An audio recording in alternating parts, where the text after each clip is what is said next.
Hello, and welcome to this book launch event for the Oxford Handbook of Religion and Europe. I want to begin by expressing my gratitude and my congratulations to the co-editors and to the dozens of contributors to this monumental 820-page volume that expands our collective knowledge of all the many ways in which religion has shaped Europe and Europe has shaped religion from antiquity until the present day. I'm delighted that we have the two co-editors with us, along with one of the contributors, and I will introduce them all in just a moment. My name is Judd Birdsall, and I serve as a senior research fellow at the Berkeley Center for Religion, Peace, and World Affairs at Georgetown University. And there I also serve as the project director of the Transatlantic Policy Network on Religion and Diplomacy, the TPNRD. The TPNRD is a forum of diplomats from North America and Europe, along with officials from the EU and the UN, who collaborate together on issues related to religion and international affairs and engagement with religious actors as part of diplomacy. And I'm honored that the work of the TPNRD is highlighted and analyzed in one of the chapters in this volume. A couple of notes on the format of today's panel. Our two co-editors will speak for about 10 minutes each to introduce the book, and then we'll hear a response from my colleague Jocelyn Cesari. We'll then use the remainder of our hour together for engagement with the audience. If you have a question, you can type it at any time, and I find that it's advantageous if you type it actually before we go officially to Q&A, and you can type that question by clicking the Q&A button at the bottom of your Zoom screen. A window will pop up. Please be as brief as you can be in phrasing your question and let us know to whom you are addressing your brief question. This webinar is being recorded and the video of the event will be posted on our website within a few days, and all those who registered for the event will get an email with a link to that video once it's posted. Well, it's my pleasure now to introduce today's distinguished panelists, and I'll introduce them in the order in which they will speak. Lucian Lustian teaches politics and international relations at Aston University in the UK. He's also a senior fellow with the Orthodoxy and Human Rights Project at Fordham University. And back in 2015, Lucian authored a TPNRD policy report dealing with tensions within the Eastern Orthodox world, particularly focused on Ukraine. And that's a topic that, once again, is of intense geopolitical interest. It's good to see you again, Lucian. We also have Grace Davey with us, who's Professor Emerita of Sociology at the University of Exeter. She's the author of many articles and many books, including Religion in Britain since 1945, Religion in Modern Europe, Europe, the Exceptional Case, The Sociology of Religion. She's co-author of Religious America, Secular Europe, and co-editor of Welfare and Religion in 21st Century Europe. Grace, very nice to have you with us.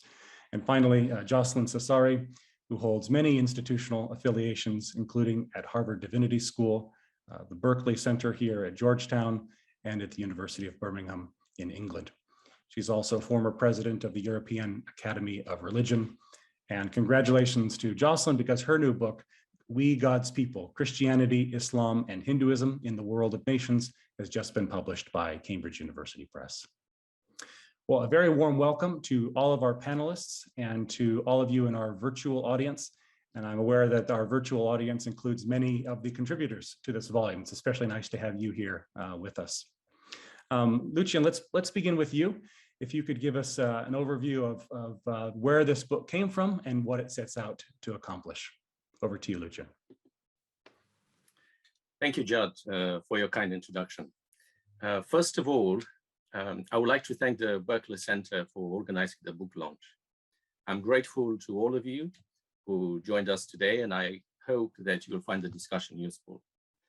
I would also like to thank the contributors who made this book possible. And last but not least, thank you to Grace for being such a wonderful collaborator. I have only 10 minutes and have structured my presentation into two parts. First, a short overview of what this book is about. Second, some unexpected findings. I shall also share my screen at the end of my talk to highlight a few points.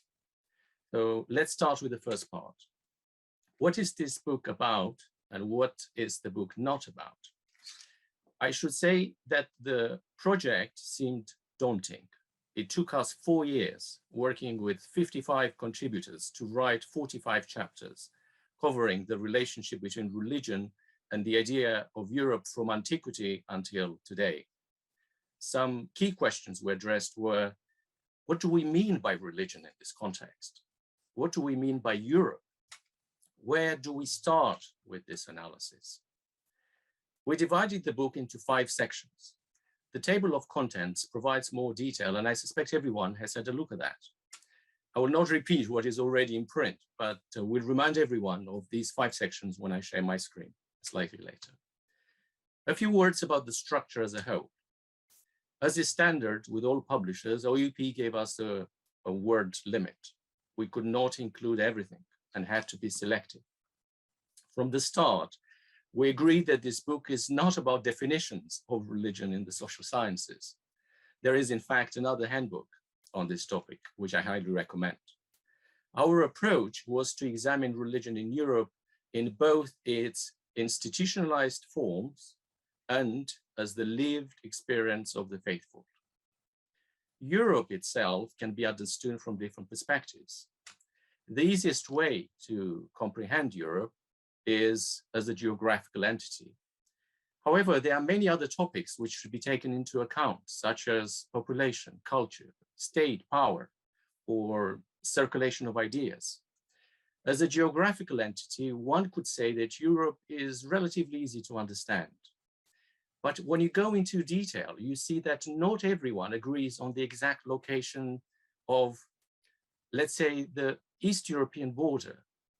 When I speak to scholars in Poland, in Ukraine particularly, just to give an example, some of them are surprised when I imply that their countries are in Eastern Europe. They argue instead that the whole territory fits better in Central Europe. And I want to emphasize that we as editors agreed that Europe as a geographical entity includes the territory from Iceland in the west to the Ural Mountain in the east, and from the Svalbard archipelago in Norway in the north to Malta and Cyprus in the south. The population is around 750 million who live in internationally recognized and unrecognized states, dependencies, and principalities. And the full list of all these countries can be found in the statistical tables at the end of the book. Once we agree the key topics of investigation, Europe as a geographical entity, society, states, people's ideas, we approached experts who work in these areas. Rather than having a book with scholars who specialized in one academic subject only, we thought that the project would benefit from interdisciplinary perspectives. And for this reason, the team of scholars come from a variety of academic subjects: historians, political scientists, legal scholars, sociologists, and specialists in religious studies, as you probably saw. In addition, 2 chapters are written by the so-called policy practitioners, namely those representing COMECE and CEC. This is the Commission of the Bishops' Conferences of the European Community and the Conference of European Churches in Brussels. And their expertise is particularly valuable as we aim to link the academic debate with the policy world. Having agreed the key topics of investigation and the authors, we looked in more detail at what the chapters would look like. For example, finding a balance between the proposed sections was important. Should we have an extensive section on the history of Europe? Should we look at every single European institution in Brussels? Or should we provide an overview of every European country, or instead group some countries together?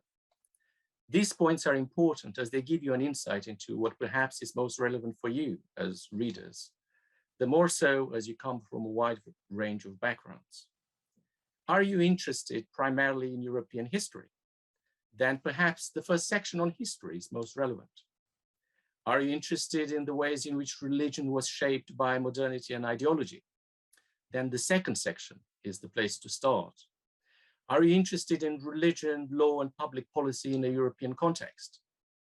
Then the third section provides more detail. What about the specificities of world religions and the idea of Europe? For example, Catholicism, Eastern Orthodoxy, Islam, Judaism, or Eastern religions. This is the theme of the fourth section. And perhaps you just want to read more about a specific country or region in Europe. The fifth section contains 13 case studies covering every part of Europe. And while we are in this fifth section, I would like to emphasize that each case study, let's say France, for example, starts with early history and moves to key religion-state relations with a particular emphasis on the 19th, 20th, and the 21st centuries. In other words, each country chapter follows the same format of the book as a whole. Some of you may still be unsure how to approach a book of this size and would like something more concise. In that case, I would encourage you to start with the chronology and the index. There are many chronologies of the history of Europe and of key dates in world religions. However, I would like to think that for the first time, examples from Christianity, both East and West, Islam and Judaism have been put together. In other words, if you look at how the world religions developed over time, you will have a better understanding of the nature and structure of what we call Europe today. I'm particularly excited about bringing together events taking place in the Catholic and Protestant world with those from the Eastern Orthodox world. Just to give an example, and this is on page 11. In the late 15th century, the Voronezh Monastery, also known as the Sistine Chapel of the East, that's in Moldavia, displayed exterior wall paintings depicting ancient Greek philosophers. Just a reminder, this is a UNESCO heritage church, and in the literature, scholars speak about the uniqueness of the so-called Voronezh blue, which has survived to this day on the wall of the church.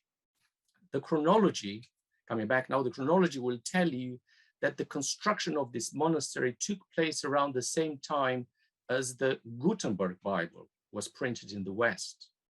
This being the earliest major book printed in Europe, which would provoke what is known as the Gutenberg Revolution, and more widely the printing. Meanwhile, Jews were being expelled from Spain, and Muslim Granada was conquered, leading to large segments of the population leaving the Iberian Peninsula.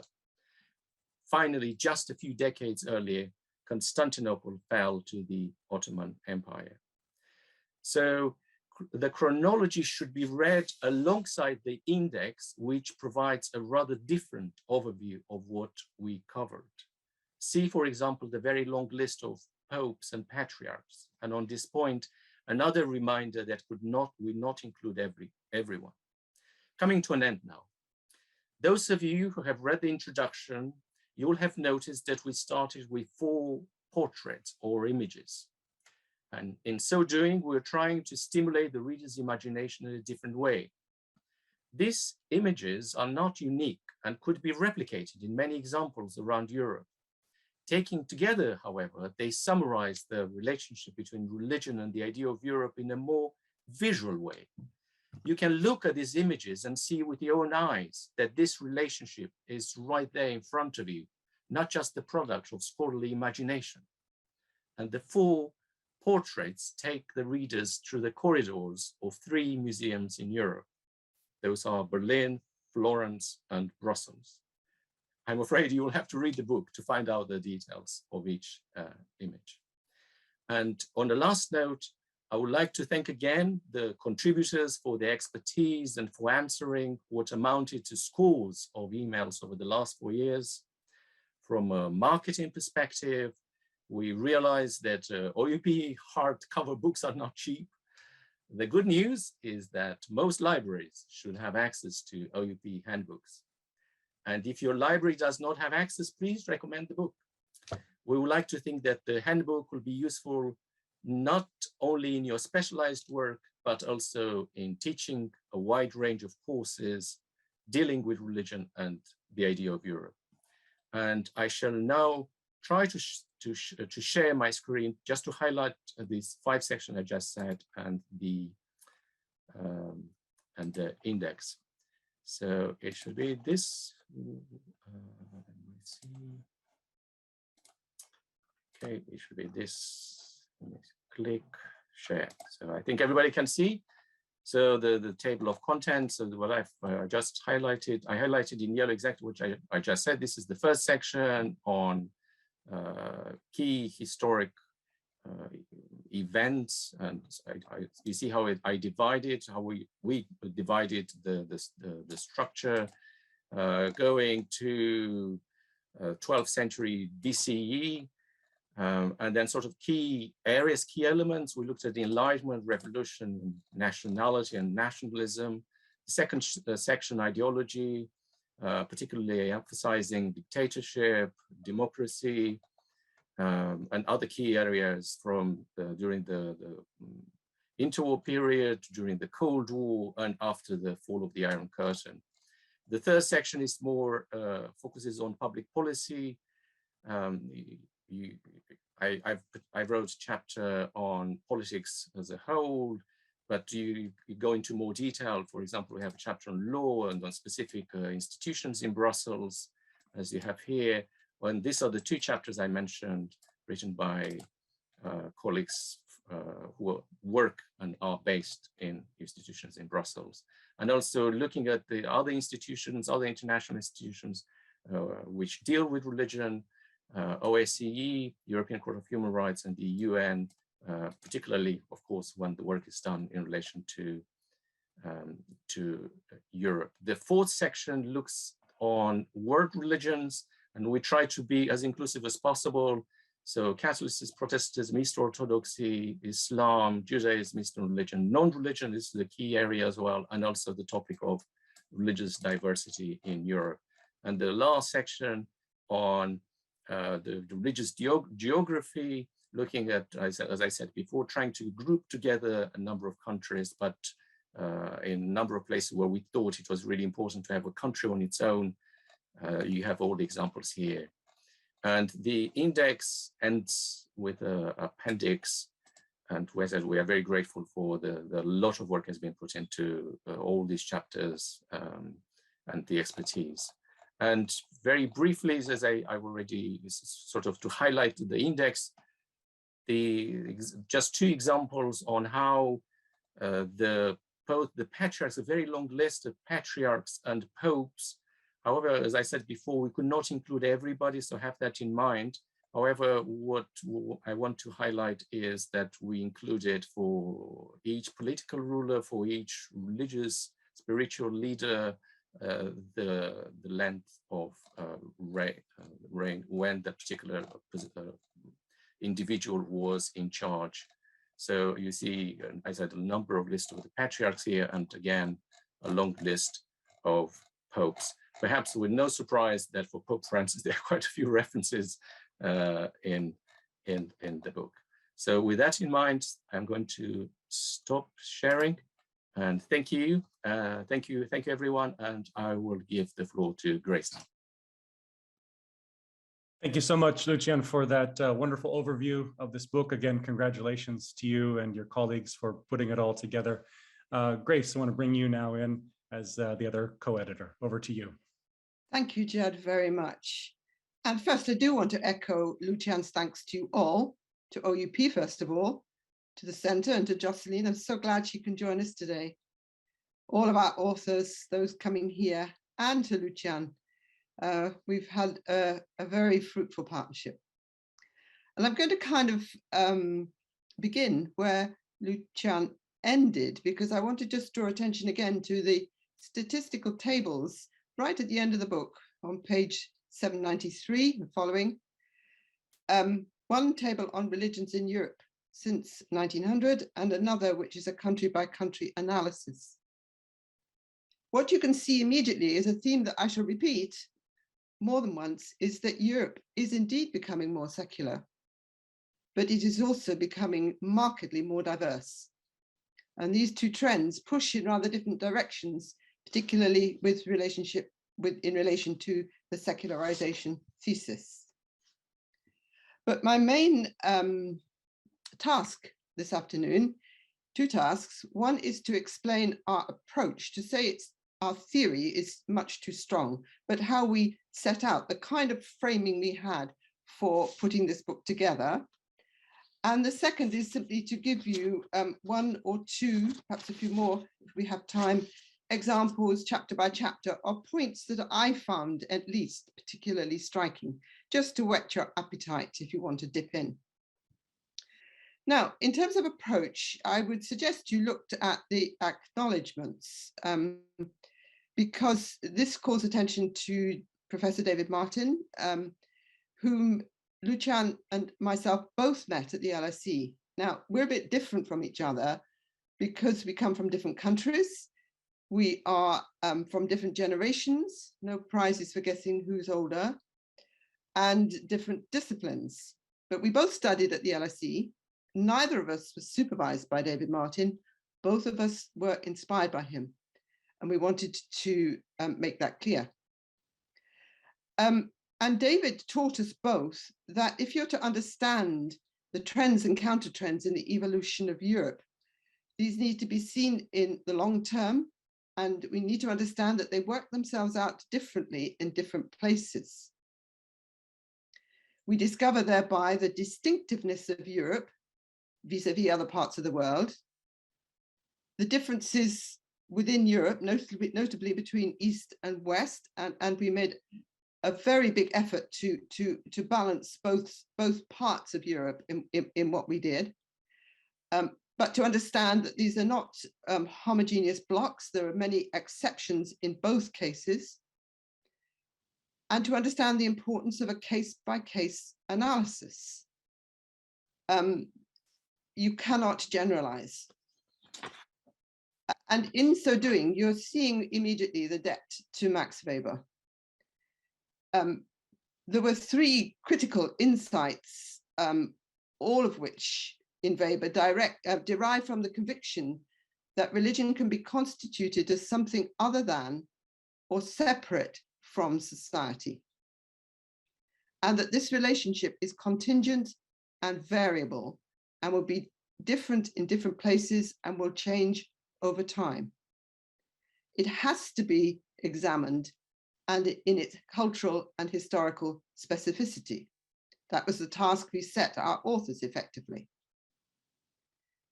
And there is a further observation from Weber, which is that you should pay attention to the content or substance of a particular religion, or as Weber put it, a religious ethic.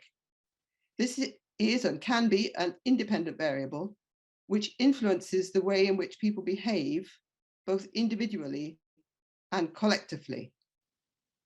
Second point follows from this, that you need to look very carefully at the groups in society, the strata, who are carrying this religious ethic. It doesn't just exist, it belongs and is articulated by real people in real places, supported by real communities who have real lives. And this is the kind of focus of our attention.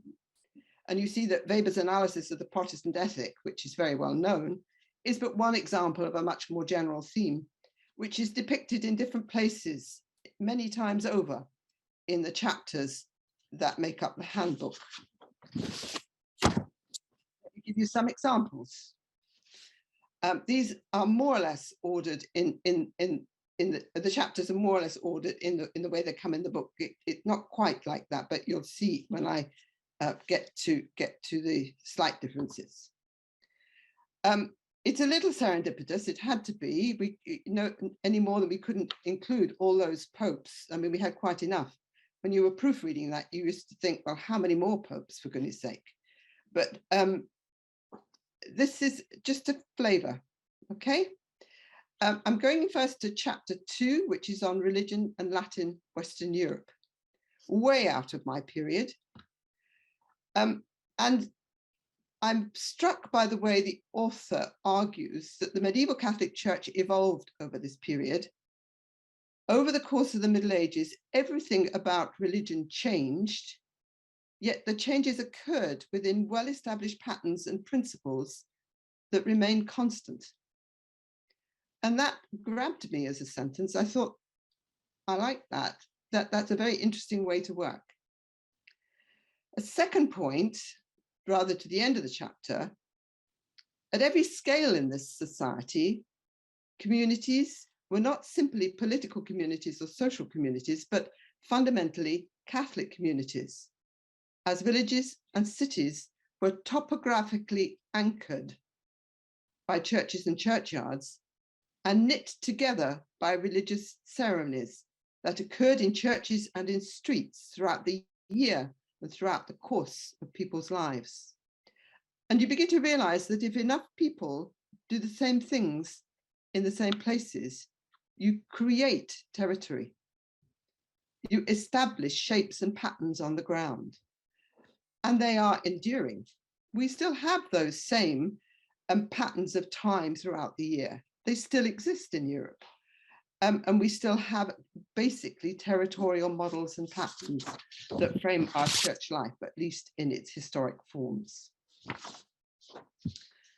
I'm going to do something a little bit different now. I'm going to take section 4 as a whole rather than chapter by chapter. This is the one about religious diversity in the world religions. I wondered, first of all, why Lucian wanted to include this, but I understand it very well now. Some of the authors I know are with us today, so it's good to do that. The first two, Catholicism and Protestantism, fairly self-evident, but what is striking in these is how very, very differently those communities, those creeds relate to the notion of Europe and particularly the European Union. The Catholic Church is very fundamental in articulating this idea at a crucial point in the 20th century. Protestants are and remain more hesitant for good historical reasons. The nation state and the borders of the nation are very important to Protestants. That is part of our understanding that comes from working hard on what the Reformation meant. If you look at Effie Phoca's approach to Eastern Orthodoxy in Europe, she makes very clear that there are many Orthodoxies and many Europes, that this is not simply a one-on-one relationship. You've got to look in detail. Jocelyn can help us with Islam. She's told us she's not going to speak specifically about that, but I'm sure would answer questions if necessary. Today is Holocaust Memorial Day. We have to speak of Judaism. And what I discovered from this very, very fascinating chapter, that Judaism is central to the European story, particularly in the 20th century, but not only then.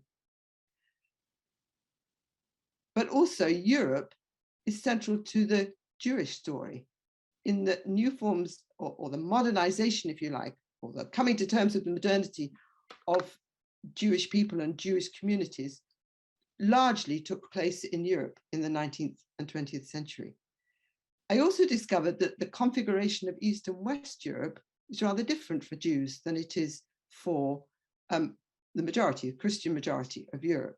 And I found those very interesting ideas. I learned a lot from that chapter, as I did from Eastern religions and Europe, because you begin to learn, we hear a lot about the in-migration of Islam into Europe, but particularly in the UK where I live, there is in-migration from different parts of Asia, which needs to be taken into account.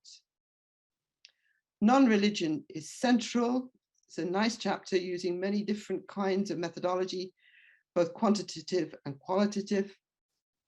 And managing religious diversity becomes an absolutely central theme as Europe becomes more and more diverse. Just 3 case studies of the chapter by chapter ones. I want you to understand simply how much is packed into these chapters. If you take Central Europe or Southeastern Europe, which cover groups of countries. They are astonishing in the way that they managed to go from the medieval period through the Reformation, through the building of nationalism, taking into account communism and post-communism, taking into account war and post-war, until you get to the complexity of modern Europe, or contemporary Europe as we know it now. Unfinished stories, they continue. Set against that, let me just think of Italy, which is very self-contained in some ways, very distinct because it's where the papacy is. It's a long and changing story, almost back to the beginning, obviously. And then we have medieval and modern, early modern Italy, the French Revolution to the unification, go through fascist rule. There's another chapter on dictatorship and fascism, right up to the Lateran Pacts, then the Republican Constitution and the end of the Catholic state, and even in Italy, the principle of laicità, or laïcité in French, comes to be the principle, the legal underlying the Constitution. And you get the similar kind of shift in many parts of Catholic Europe. That's quite a legal chapter. It's written by a lawyer. It's extremely interesting, ending, as they all do, in multicultural and multi-religious Italy. To end, Ukraine and Russia, we are all anxious. Now, if you looked at the chapter on Ukraine and Russia, you will not find the answer to today's problem. What you will find is that the past looms large in the complex religious relations within modern Ukraine and between Ukraine and Russia. The conflict is not only political, but civilizational. Those who have to make difficult decisions about Ukraine would do well to read this chapter. What next? I tell you what I would like to see. I'm not going to tell you what I would like to do because I don't think I could do it. I'd love to see a companion volume to this one that focuses on religion and culture in Europe. And it would have sections on art and architecture, on language and literature and liturgy, and music and drama. I think it would make a wonderful companion to this book. And these were big themes that we were not able to develop ourselves. Thank you very much for listening. And thank you, Grace, for providing that greater texture to the book. Very much appreciated. And again, congratulations to you. I want to bring in my colleague, Jocelyn Cesari now, both a contributor to the book and also now in the position of a respondent to this entire volume. Jocelyn.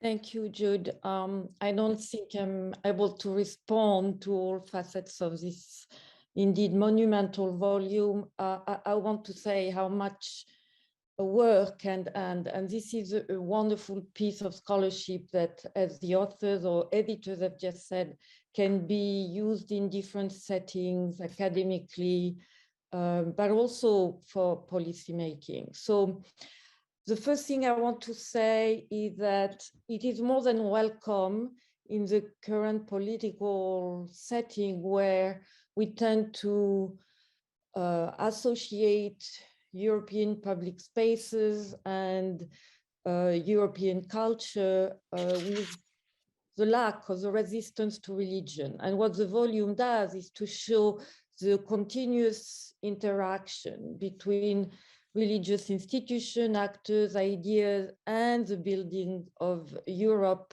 until now. And I think it's very welcome, knowing also that European political actors do not refer to this past very much. They live on this, mythical narrative that Europe is the land of being free from religion, right? And so we look at religion now only from the reactive or extremist position from populism, and we see it as a sort of atypical expression of politics today. So the book provides a lot of historical, cultural background on the history of not only political institutions, but also national narratives, political positions vis-à-vis religion.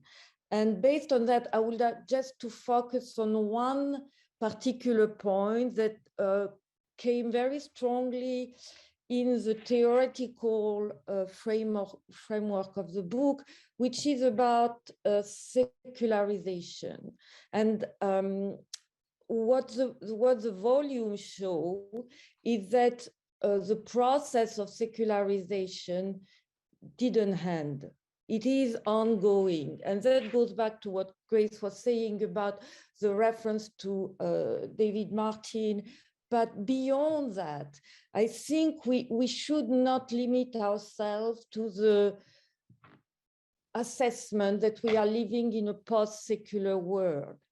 The take from the book is that actually all religious tradition in Europe, and then it was expanded outside Europe, went through a redefinition because of political circumstances on the continent. And you mentioned, David, Grace, the chapter on medieval Catholicity. That's exactly the situation where religion and politics are not separated. Christendom and Catholicity gives meaning not only to the transcendent, but also to all kinds of mundane activities, including the political one. This situation was broken down by the war of religion. And that's why I think the historical approach is important to see that Latin Christendom, and this comes from the work of Charles Taylor, is the first actor in the secularization process, because they had to redefine their prerogative on the mundane and on the political to make room for the king as an institution separated, or at least distancing itself from the different religion. And this process never ended. And it took indeed different outcome in different contexts. And that's why, Grace, in your writing, you are pretty hard saying, should we get rid of the secularization in terms of paradigm? For sure, because it doesn't mean that privatization, separation and separation of state and religion and decline of personal religiosity, this doesn't go all together. But the distanciation and the creation of a distance and polarity between what is religion and politics is the beginning of secularization, actually. And what is fascinating is to see that Europe was the birthplace of this separation, and it has been expanded with the broadening of the international system and the fact that you cannot exist internationally if you are not a nation and a state. And so what it meant to export this vision of religion and politics in outside the West context was, for me, that's why I like this volume in echo of what I have done with this new book on religion and nationalism. It has changed everywhere, all religious tradition, because what I think your volume shows is that the division between religion and politics is foundational to our modernity, to our political modernity. And Europe was the stage of this differentiation with lots of blood and suffering and turmoil. And we tend to forget this history because we look now at religion as, pun intended, a temple for, secularity or lack of religious references in public spaces. And so that what you have done here is tremendous and very welcome to change not only the public discourse, but also the academic outlook on secularization. Thank you. I stop. Thank you, Jocelyn, for that response. let me remind everyone, this would be a good time to use the Q&A function. If you have a question, a window will pop up and you can type your question in there. It'd be nice to have a couple of those lined up as we go into our Q&A time. Before that, I wonder if our co-editors, Lucian and Grace, if you have any response to Jocelyn's response, perhaps Grace responding to the comments about secularization, privatization, differentiation between politics and religion. Any thoughts in response? I guess what Jocelyn has said is a little bit derivative of Jose Casanova's approach, which I very much agree with, that you need to take this idea apart. But I also think I repeat that Europe is more secular than it was for various reasons, and not uniformly, of course. But when I started out, that's some 50 years ago now, we were kind of arguing that religion had dropped out of public life, but was still persistent in private lives. If you like this, they were believing, but it didn't have much impact on their everyday lives or even church life. Now the thing has kind of reversed in a very unexpected way, is that I think many European lives, particularly in North and West Europe, are extremely secular. But because of growing diversity, religion is back in the public discussion, and not an easy discussion either. It's tricky, and we don't do it very well. And that's a reversal that I don't think many people anticipated when I was a graduate student. Nor do I think we've got to the end of the story in any means way at all, which introduces one more thing, that we think we've been living with the pandemic for goodness knows how long, forever. But in fact, the pandemic didn't really strike until almost all the chapters were in, and we were in the editing stage rather than the writing stage. But what has happened in the pandemic? What has it done to religion? If you had asked me in 2019, is it possible that every single religious meeting place and building in Europe would be closed? I would say, of course not. That is not acceptable. But it happened. So always remember that the unexpected can and does happen. And even though those churches closed, and even though Schengen was blown apart because you couldn't cross borders, under the radar, religious communities were extraordinarily active during the pandemic, in everyday life. And how do we stack that up against our theoretical resource? Thank you, Grace. Any further comment from you, Lucian? And now I see we're getting lots of questions, but anything further you'd want to add, Lucian? No, thank you. I leave the secularization debate to Grace. But I see the questions start to come through, and I mean, I realize we don't have so much time. So, and we promised that there are some questions particularly related to contributors. I'll be very excited to give the floor to one or two of them. So please have that in mind as we go through the questions we received. I see the first question comes actually from Brent Nelson, who also wrote the chapter on Protestantism. So thank you for being with us here today. And very, very, very interesting question. If we see any clear disagreements among contributors, contributing scholars, and any other debates that we can enter.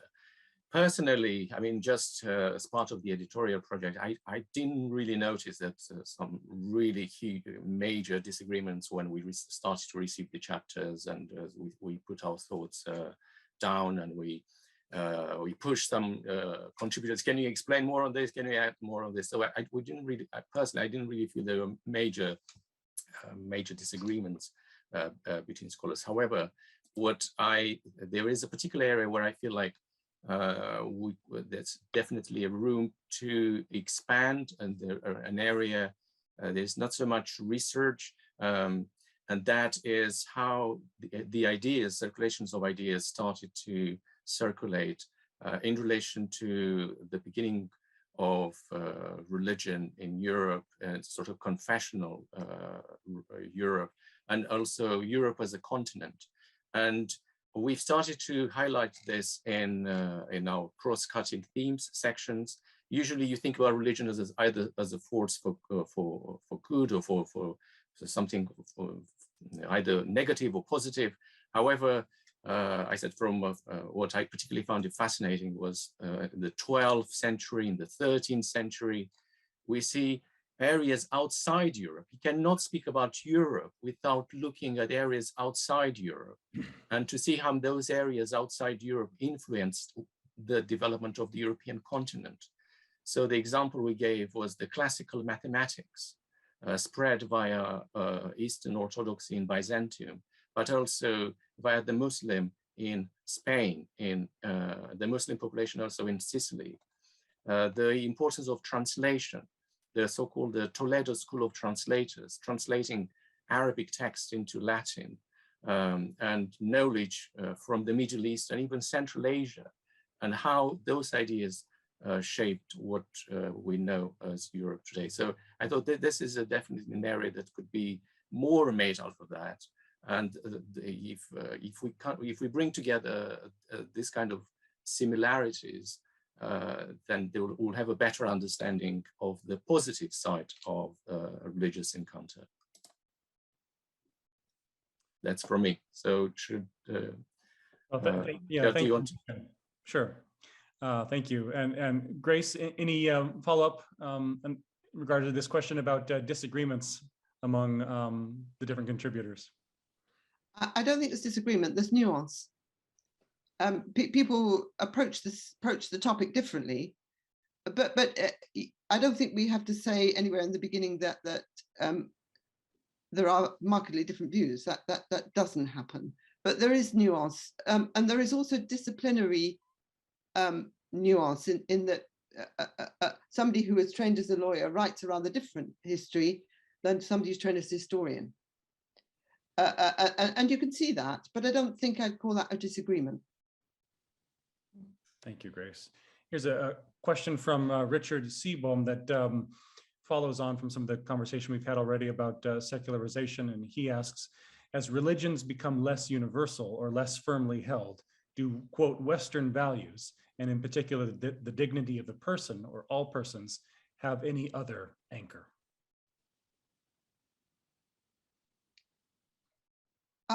I would see the anchor of Western values as not only religious.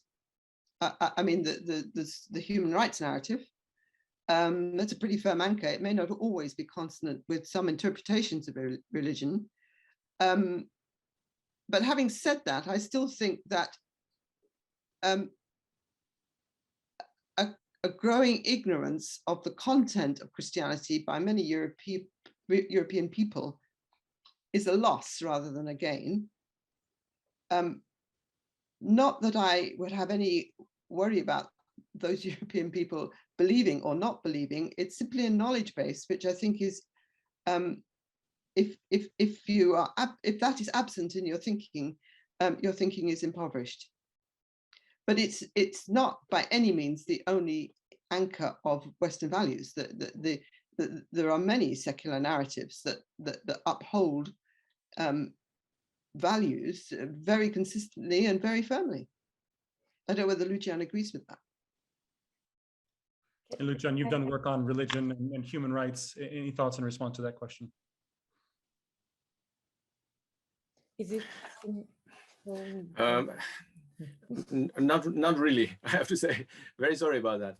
Simply because I've started looking through the questions, and I said I try to be very ambitious to give the floor to as many to other speakers as well. Who, I mean, a number of contributors joined us, so I would like to include others as well.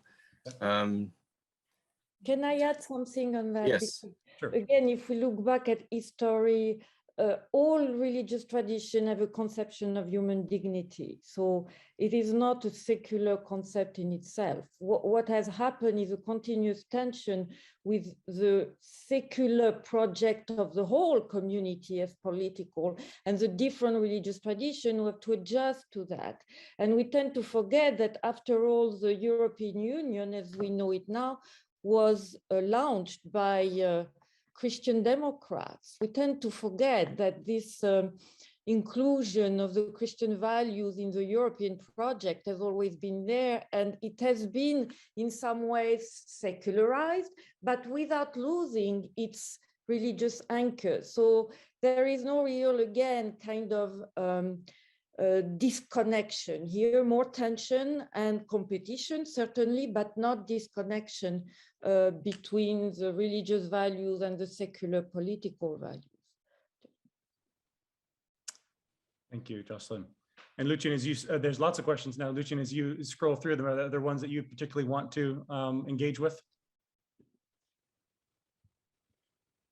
I see a question from Roger Trigg. It seems in Europe not just that is more secular with separation of religion and the state, but there is outright opposition and hostility to religion in many forms and to religious people, growing and becoming more explicit.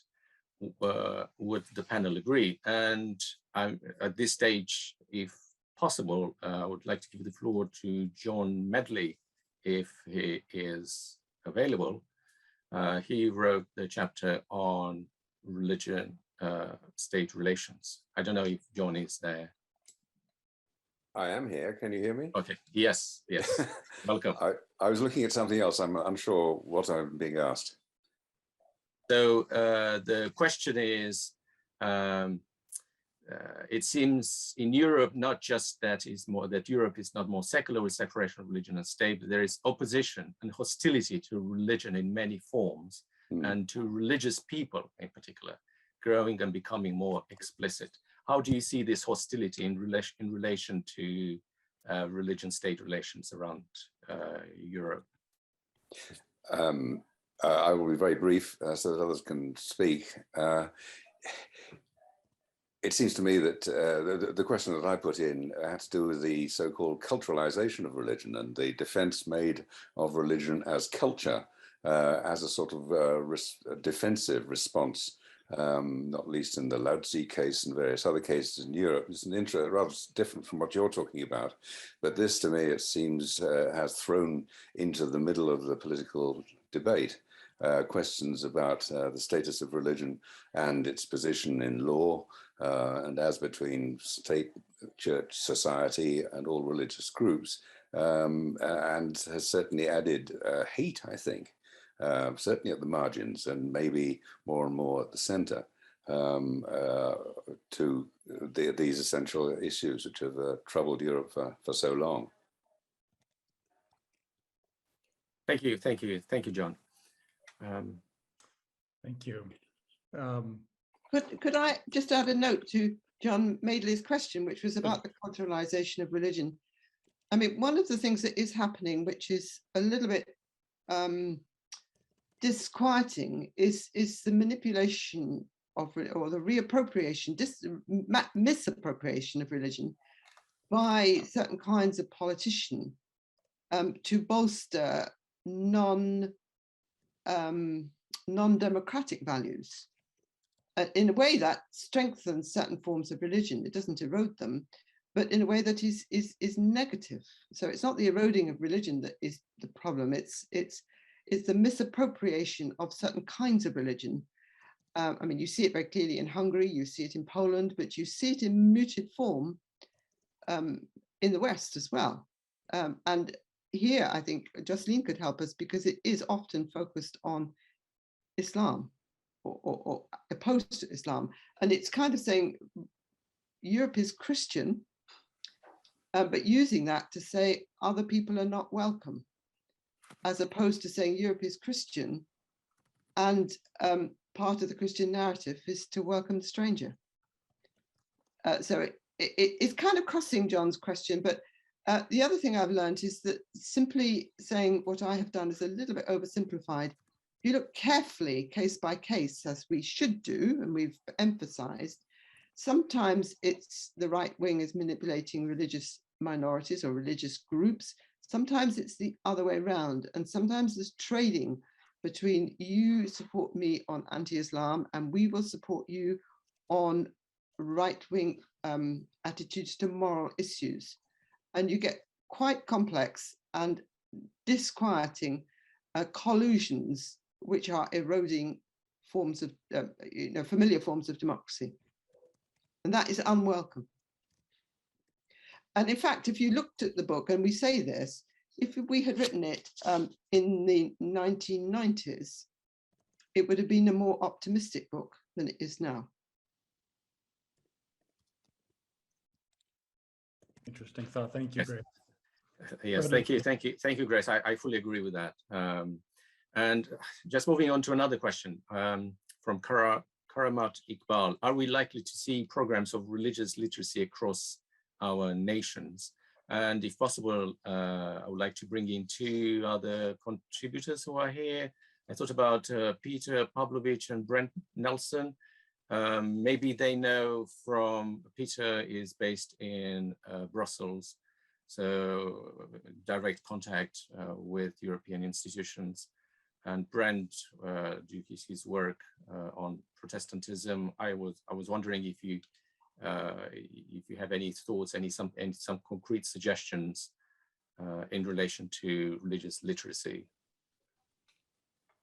Are you still here, Peter and Brent? Okay, Peter, I see joined. Yes, Brent, yes. Any thoughts? You are muted, Brent. Yeah, thank you. Thank you very much. I'm not sure I can really answer that question. I would certainly agree that religious literacy is at a low point across Europe, and I would say I see it in my own students in the United States as well.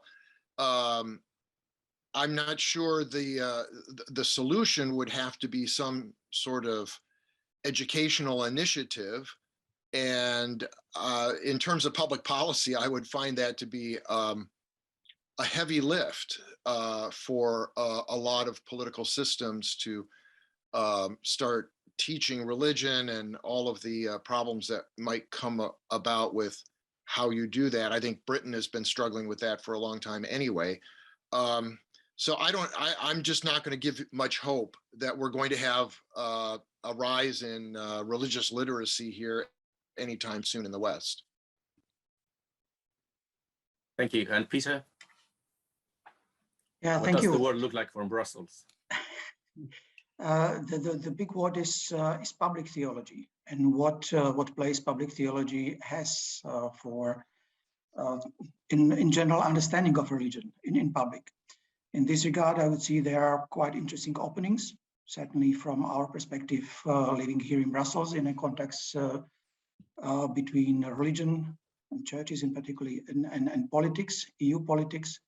I would refer in particular to what is called Article 17 of a European treaty, and the article which gives the task to European Union as a political body to stay in an open, transparent, and and regular dialogue with religious communities.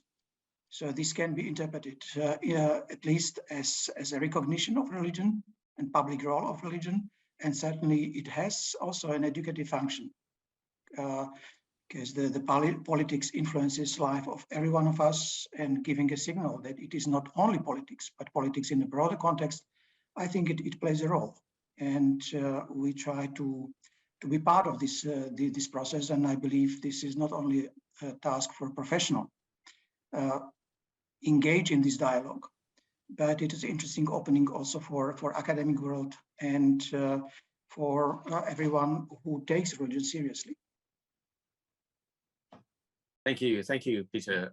Just on those lines, I encourage everybody to read the chapters on religion and the European External Action Service to see the work that's done in Brussels, Religion and European Parliament. This is a new area. I mean, a number of new articles a new policy paper starts to be written on this. In terms of what I know, it's true, I fully agree with Brent that this is sort of ups and downs, religion and religious literacy, particularly in, or let's say in the corridors of the foreign ministry. It's a new area, but I would suggest that this is the unique work that done by the Transatlantic Policy Network. So very much encouraged to see the work that the network is doing. And just to take into account the both sides of the discourse, of religious discourse, and I would like to think that the book is it's a good step forward in this direction. Grace, is anything else? Because the time is really running. As I was really concerned, and I really wanted to have as many colleagues as possible, and we sort of reached the end. But is there anything else that we should? Looking at the questions that you think we should address, or there's I simply want to ask if we can have those questions and answer them ourselves. Is that possible, Judd? Yeah, we can do that. That would be great. In terms of the religious literacy debate, I would always go back to good old-fashioned school teaching. Religious education in school can be terrible. It can be also extremely enlightening and very stimulating for the student. And I think that's where it begins. And to recognize that a child or a student who leaves school knowing very little about religion and the history of their country or Europe is a badly educated child. It's nothing to do with faith, it's nothing to do with commitment, but it's simply to do with knowing how Europe emerged and how they are themselves part of it, and the religious story is part of it. Now, I don't think any sensible school child is going to start with a book this size, but it can be done very well. It's another project. We need a version for school of the handbook. Maybe we do, yes. Well, good. Well, unfortunately, we're coming to the end of our time now. We could certainly go on, and it's nice that Grace and Lucian want to engage with the additional questions that have been posed to you as panelists. It's nice when you have more questions than you have time to answer. And this has also been the first webinar I've been a part of where we've pulled people out of the audience into the panel, and that's worked quite well. So my thanks to Brent and John and Peter for your willingness to engage in this way with as part of the panel. Well, my thanks again to our co-editors, Grace and Lucian, for your presentations. Thank you, Jocelyn, for your response and your contributions. Thanks to Oxford University Press for the publication of this incredible new volume. And as Grace pointed to, there are many ways in which this can be generative and inspire new research and expanded religious literacy, as we've just been talking about. My thanks also to my colleagues at the Berkeley Center for hosting today's webinar. And thanks to all of you in the audience for joining us. And I look forward to seeing you at future webinars. Thank you.